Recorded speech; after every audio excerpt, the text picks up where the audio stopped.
आज इस बुलेटिन में बात होगी अन्नदाताओं के दिल्ली कूच की, न्याय यात्रा में राहुल गांधी के एमएसपी पर बड़े ऐलान की, देखेंगे कि कैसे फ्लोर टेस्ट जीतने के बाद भी नीतीश कुमार की बढ़ गई हैं उलझनें और किस तरह शरद पवार ने नए सिरे से घेर लिया है मोदी सरकार को।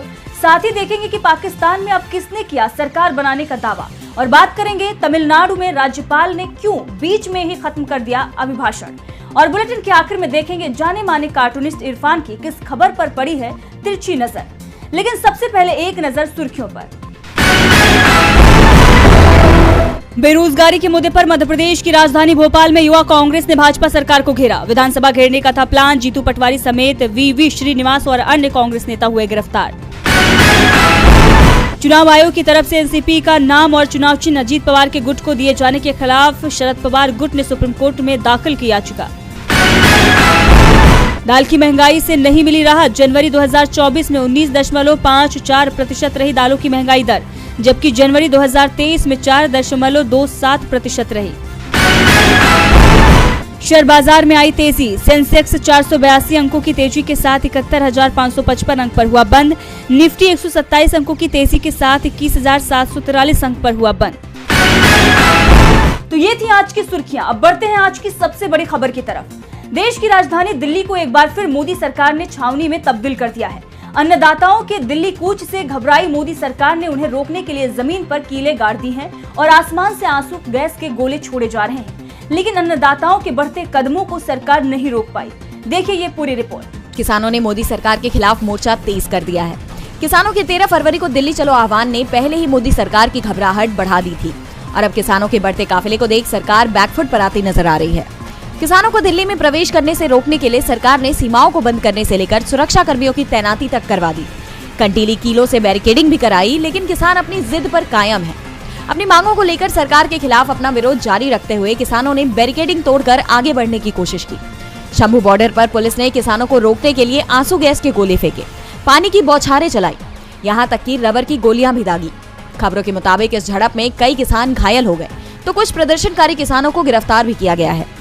एक तरफ सरकार किसानों को किए गए वादे पूरे करने को तैयार नहीं है तो दूसरी तरफ किसान भी हार नहीं मान रहे। अब किसानों को विपक्ष का समर्थन भी हासिल हो गया है। कांग्रेस नेता राहुल गांधी ने न्याय यात्रा में जनसभा के दौरान जनता को कांग्रेस के शासन में एमएसपी की गारंटी सुनिश्चित की।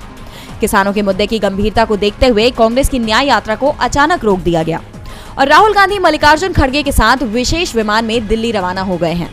दिल्ली में वो किसानों से मुलाकात करेंगे, न्याय की जंग में उनके साथ खड़े होंगे। किसानों को दिल्ली जाने से रोकने और प्रदर्शन के खिलाफ दायर 2 याचिकाओं पर पंजाब एवं हरियाणा हाईकोर्ट में सुनवाई के बाद कोर्ट ने किसानों के पक्ष में फैसला सुनाते हुए कहा, किसानों के दिल्ली जाने से रोकने और प्रदर्शन के खिलाफ दायर 2 याचिकाओं पर पंजाब एवं हरियाणा हाईकोर्ट में सुनवाई के बाद कोर्ट ने किसानों के पक्ष में फैसला सुनाते हुए कहा, किसानों और आम लोगों के अपने अधिकार हैं और उन्हें कुछ जगह पर प्रदर्शन की इजाजत मिलनी चाहिए। वहीं संयुक्त किसान मोर्चा ने पीएम को चिट्ठी लिखकर 16 फरवरी को औद्योगिक और क्षेत्रीय हड़ताल का ऐलान किया है। 3 साल में दूसरी बार अन्नदाता अपनी मांग को लेकर सड़क पर उतरे हैं, लेकिन सरकार के अन्याय बंद ही नहीं हो रहे हैं। मोदी सरकार के इस रवैये पर आज राहुल गांधी ने अपनी भारत जोड़ो न्याय यात्रा में जमकर सरकार की खबर ली है। वहीं कांग्रेस अध्यक्ष मल्लिकार्जुन खड़गे ने भी बताया कि तानाशाही सरकार के लक्षण ऐसे ही होते हैं। इसके साथ ही कांग्रेस नेताओं ने एमएसपी की लीगल गारंटी पर बड़ा ऐलान किया है। क्या कहा है राहुल गांधी ने, आइए देखते हैं इस रिपोर्ट में। मणिपुर से शुरू हुई कांग्रेस की न्याय यात्रा इस वक्त छत्तीसगढ़ पहुंच गई है। यात्रा ने 30 दिन पूरे कर लिए हैं और बीते 1 महीने में राहुल गांधी ने 9 राज्यों में जनता पर मोदी सरकार के अन्याय के खिलाफ आवाज बुलंद की है। जनता ने भी यात्रा के माध्यम से अपनी आवाज उठाने की कोशिश की है और आज एक बार फिर छत्तीसगढ़ के अंबिकापुर में हुई विशाल जनसभा में कांग्रेस नेताओं ने किसानों के न्याय की हुंकार भरी है। अंबिकापुर में कला केंद्र में हुई इस जनसभा में जन सैलाब उमड़ा और राहुल समेत खड़गे ने भी जनता को संबोधित करते हुए किसानों के मुद्दे पर भाजपा को घेरा। कांग्रेस नेता राहुल गांधी ने कहा कि देश में किसानों को जो मिलना चाहिए वो उन्हें नहीं मिल पा रहा है, इसीलिए किसान दिल्ली की तरफ जा रहे हैं, लेकिन उन्हें रोका जा रहा है। उनके ऊपर आंसू गैस के गोले दागे जा रहे हैं। भाजपा सरकार ने एमएस स्वामीनाथन को भारत रत्न देने की घोषणा की, लेकिन वो एमएस स्वामीनाथन की कही गई बात को लागू करने के लिए तैयार नहीं है। कांग्रेस नेता ने किसानों को स्वामीनाथन कमीशन के अनुसार एमएसपी की गारंटी देते हुए कहा कि कांग्रेस का ये फैसला 15 करोड़ किसान परिवारों की समृद्धि सुनिश्चित कर उनका जीवन बदल देगा। न्याय के पथ पर ये कांग्रेस की पहली गारंटी है। वहीं कांग्रेस अध्यक्ष मल्लिकार्जुन खड़गे ने अपने संबोधन में मोदी को झूठों का सरदार बताते हुए मोदी की गारंटी को झूठा बताया। एमएसपी लागू करने की कांग्रेस की लीगल गारंटी भी दी। इसके साथ ही खड़गे ने पीएम मोदी को लोकतंत्र को न मानने वाला तानाशाह बताया। राहुल गांधी अपने पुराने तेवर के साथ मोदी सरकार को घेरने में लगे हैं। वहीं बिहार विधानसभा में अब पुराने अंदाज देखने को नहीं मिल रहे हैं। नीतीश कुमार अब बीजेपी के साथ सरकार में हैं। कल फ्लोर टेस्ट में सरकार पास भी हो गई और आज नई सरकार ने अपना बजट भी पेश कर दिया। लेकिन इन सब के बीच नीतीश कुमार और बीजेपी के बीच विश्वास और तालमेल की कमी उजागर हो रही है, जबकि कांग्रेस और आरजेडी मजबूती के साथ एकजुट नजर आ रही है। क्या नीतीश इस कार्यकाल के बाद फिर से सत्ता में लौट पाएंगे? ये सवाल अब सियासी गलियारों में उठने लगा है। क्या है बिहार का हाल, देखिए इस रिपोर्ट में। 28 जनवरी को नीतीश कुमार तेजस्वी यादव को धोखा देकर एनडीए में शामिल हो गए थे, पर इस बार ये उनके लिए कितना मुश्किल हो गया था, ये विधानसभा में अविश्वास प्रस्ताव के समय उनके चेहरे पर साफ दिखाई दे रहा था। फिलहाल किसी तरह कुर्सी तो बच गई और आज नीतीश सरकार में वित्त मंत्री और उप मुख्यमंत्री सम्राट चौधरी ने बजट भी पेश कर दिया। लेकिन बिहार विधानसभा के माहौल में साफ नजर आ गया कि बीजेपी और जेडीयू के अंदर सब कुछ ठीक नहीं चल रहा है। दोनों सत्तारूढ़ दलों के विधायकों में जबरदस्त असंतोष दिखाई दिया, जबकि कांग्रेस और आरजेडी के विधायक अपने नेतृत्व के साथ दिखे और इस तरह अविश्वास प्रस्ताव ने बता दिया कि नीतीश कुमार और बीजेपी के लिए आने वाले लोकसभा चुनावों में रास्ता इतना आसान नहीं है जितना एनडीए गठबंधन समझ रहा है। दरअसल बीजेपी और जेडीयू के विधायक अविश्वास प्रस्ताव पर सरकार के साथ नजर नहीं आ रहे थे। सिर्फ यही नहीं, नीतीश कुमार ने अपनी कुर्सी बचाने के लिए अपने विधायकों को डिटेन भी करवाना पड़ा, जबकि बीजेपी के भी 3 विधायकों को बड़ी मुश्किल से विधानसभा में लाया गया। वहीं कांग्रेस और आरजेडी के विधायकों में भगदड़ नहीं मची। मतलब साफ है कि उन्हें अपना भविष्य अपनी पार्टी में उज्जवल दिख रहा है। मतलब उन्हें उम्मीद है कि अगले चुनाव तक उनकी सरकार बन सकती है। विधानसभा में जिस तरह मुख्यमंत्री नीतीश कुमार और दोनों डिप्टी सीएम सम्राट चौधरी और विजय सिन्हा में जिस तरह का उत्साह दिखना चाहिए था, वो नहीं दिखा। नीतीश कुमार के चेहरे की घबराहट साफ बता रही थी कि वो अंदर से हिले हुए हैं। सम्राट चौधरी के भाषण में भी नाराजगी दिख रही थी। तो वहीं अविश्वास प्रस्ताव पर विधानसभा में स्पीच देते हुए तेजस्वी के चेहरे पर जो कॉन्फिडेंस दिख रहा था, उससे ये माना जा रहा था कि तेजस्वी यादव बहुत जल्द कुछ बड़ा करने वाले हैं। बिहार विधानसभा में इस वक्त जो हाल सरकार का दिख रहा है, उसे देखकर राजनीतिक पंडित अनुमान लगा रहे हैं कि अब अगले चुनाव में बीजेपी और नीतीश के लिए आरजेडी मुश्किल खड़ी कर सकती है। बिहार में कल तेजस्वी यादव ने शानदार भाषण के साथ नीतीश कुमार के पलटने की पोल खोल दी। तभी से नीतीश कुमार हैरान परेशान नजर आ रहे हैं। वहीं आज शरद पवार ने भी पीएम मोदी को संसद में नेहरू जी पर की गई गलत बयानी को लेकर घेरा और मोदी की खूब खबर ली। क्या कहा शरद पवार ने, देखते हैं इस रिपोर्ट में। एनसीपी प्रमुख शरद पवार ने पीएम मोदी पर लोकतंत्र को लेकर निशाना साधा है। उन्होंने सोमवार को ठाणे जिले के उल्लासनगर में एल्गार परिषद की सभा को संबोधित करते हुए कहा कि संविधान में निहित नागरिकों के अधिकारों पर हमला हो रहा है। ये देश के लोकतांत्रिक ढांचे के लिए खतरा है। साथ ही उन्होंने देश के पहले प्रधानमंत्री जवाहरलाल नेहरू और संविधान के प्रमुख वास्तुकार बाबा साहेब अम्बेडकर को निशाना बनाए जाने की आलोचना की। उन्होंने कहा कि 2 दिन पहले संसद में हमने पीएम मोदी का भाषण सुना। पूरे भाषण में उन्होंने पंडित जवाहरलाल नेहरू की आलोचना की और उन पर हमला किया, जिन्होंने आजादी से पहले 6 से 7 साल जेल में बिताए थे। आजादी के बाद उन्होंने डॉक्टर अंबेडकर को साथ लेकर एक लोकतांत्रिक देश का निर्माण किया। यह हमला उस व्यक्ति की नीतियों और निर्णयों पर किया गया था। पवार ने कहा कि इस तरह के हमले केवल व्यक्तियों को निशाना नहीं बनाते, बल्कि इन महान व्यक्तियों के निर्धारित मूलभूत मूल्यों और सिद्धांतों को व्यापक रूप से निशाना बनाते हैं। उन्होंने कहा कि इस हमले का मकसद बाबा साहब अम्बेडकर के दिए संविधान को कमजोर करना है और फिलहाल मोदी और उनके सहयोगी यही काम कर रहे हैं। पवार ने आगे भी कहा कि पाकिस्तान, श्रीलंका और बांग्लादेश जैसे कुछ देशों में जो स्थिति बनी हुई है, उससे बचने के लिए ये सुनिश्चित करने की जरूरत है कि जिस संविधान ने हमें मौलिक अधिकार दिए हैं, उसका संरक्षण किया जाए।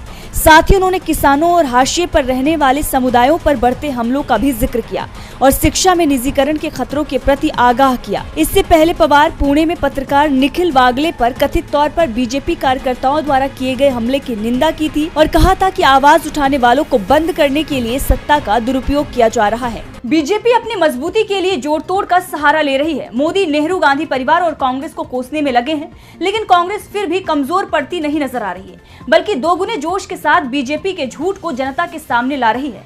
मध्य प्रदेश में लाडली बहन योजना पर कांग्रेस ने मोहन यादव सरकार को कटघरे में खड़ा कर दिया है। देखिए ये पूरी रिपोर्ट। मध्य प्रदेश में लाडली बहना योजना काफी समय से सुर्खियों में बनी हुई है। अब इसे लेकर प्रदेश कांग्रेस अध्यक्ष जीतू पटवारी ने राज्य की मोहन सरकार पर सवाल उठाए हैं। दरअसल 12 फरवरी को विधानसभा में राज्य का अंतरिम बजट पेश हुआ, मगर इसमें लाडली बहना योजना की राशि नहीं बढ़ाई गई। अब इस मुद्दे को लेकर जीतू पटवारी सरकार पर हमलावर हो गए हैं। जीतू पटवारी ने सोशल मीडिया एक्स पर पोस्ट करते हुए लिखा कि सरकार लाडली बहना योजना में दी जाने वाली 1250 रुपए की राशि को नहीं बढ़ा रही है। वित्त मंत्री ने जो अंतरिम बजट पेश किया है उसमें ये साफ हो गया है कि जुलाई तक लाडली बहनों को 1250 रुपए प्रति माह ही मिलेंगे। उन्होंने सीएम मोहन यादव पर आरोप लगाते हुए लिखा कि मोहन यादव जी, समझ नहीं आता कि आपकी हिम्मत को दाद दूं कि या फिर लाडली बहनों के साथ हो रही धोखाधड़ी के लिए एक निंदा प्रस्ताव भेज दूं।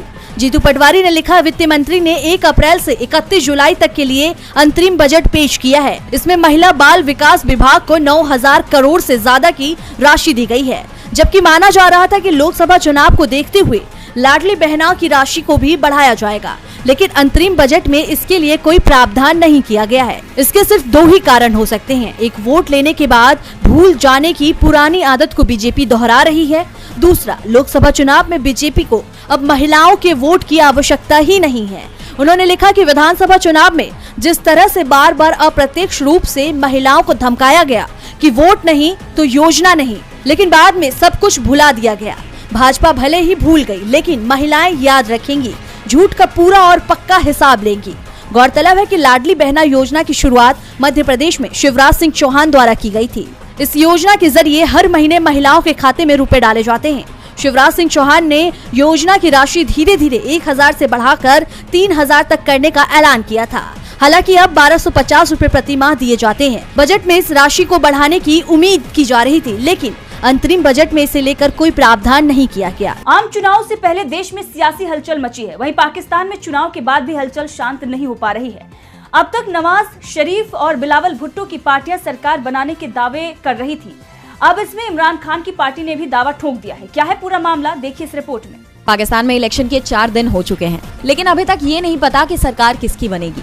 चुनाव से पहले अनुमान लगाया जा रहा है कि सेना के समर्थन से नवाज शरीफ को आसानी से सत्ता मिल जाएगी, लेकिन इमरान खान के समर्थन वाले निर्दलीय उम्मीदवार बड़ी संख्या में जीते हैं, जिन्होंने जनरल मुनीर का पूरा खेल बिगाड़ दिया है। खबरों के मुताबिक पाकिस्तान मुस्लिम लीग नवाज और पाकिस्तान पीपुल्स पार्टी ने सत्ता में आने के लिए फॉर्मूला तय कर लिया है, लेकिन इन सब के बीच जेल में बंद इमरान खान की पार्टी पीटीआई ने भी सरकार बनाने की कोशिशें तेज कर दी हैं। पार्टी ने कई विशेष समितियों का गठन किया है, जो केंद्र में पंजाब और खैबर पख्तूनख्वा राज्य में पीटीआई की सरकार बनाने की रणनीति बनाएंगी। दरअसल चुनाव नतीजों के बाद पीटीआई की कोर कमेटी की बैठक हुई, जिसमें सरकार और संसदीय पदों पर लोगों की नामांकन प्रक्रिया को जल्द पूरा करने पर सहमति बनी। वहीं पीटीआई चुनाव में धांधली का भी आरोप लगा रही है और इसे लेकर उसके नेताओं ने राष्ट्रपति आरिफ अलवी से मुलाकात की। पीटीआई का आरोप है कि चुनाव नतीजों की गिनती के दौरान वे एक समय 170 नेशनल असेंबली सीटों पर आगे चल रहे थे, लेकिन इसके बाद पीएमएलएन के पक्ष में चुनाव को मोड़ दिया गया। पीटीआई ने नवाज शरीफ की पार्टी पीएमएलएन और बिलावल भुट्टो जरदारी की पार्टी पीपीपी के साथ गठबंधन से इनकार कर दिया है। आपको बता दें कि पाकिस्तान आम चुनाव में पीटीआई समर्थित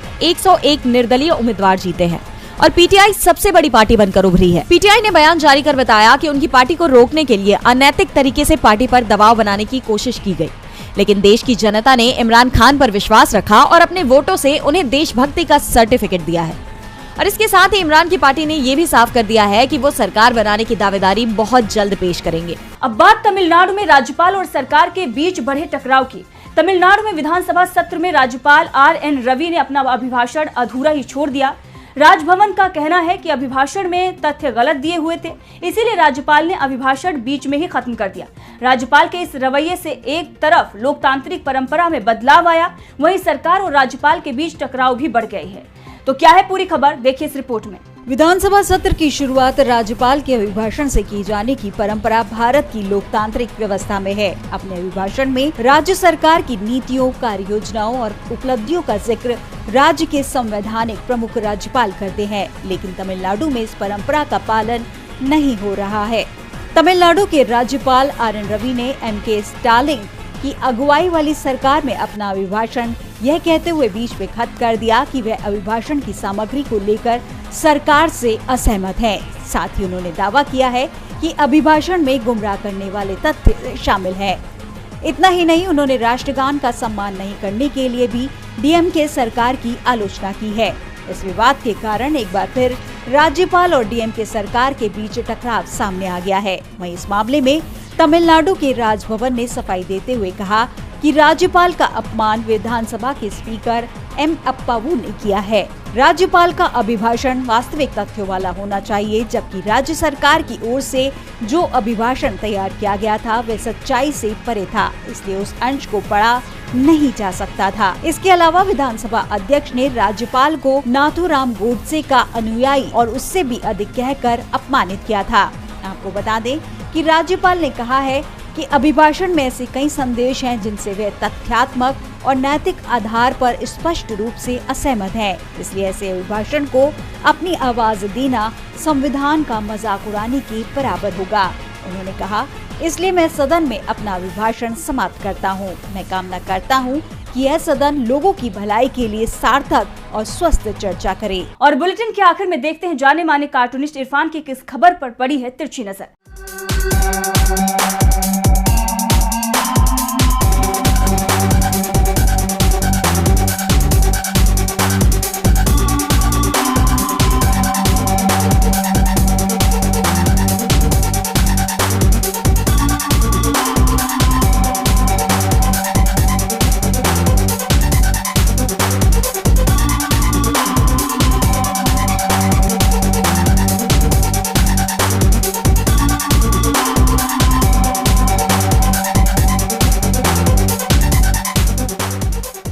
किसान फिर से दिल्ली में आने के लिए दिल्ली के बॉर्डर पर जमे हुए हैं। वहां पर उन्हें रोकने के लिए दिल्ली पुलिस लगातार उनके ऊपर ड्रोन से आंसू गैस छोड़ रही है, उनके ऊपर वाटर कैनन से पानी डाला जा रहा है।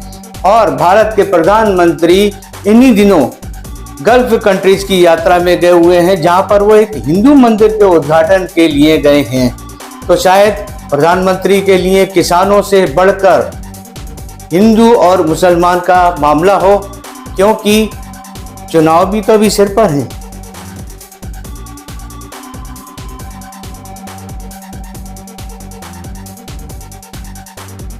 बहुत बहुत शुक्रिया इरफान जी।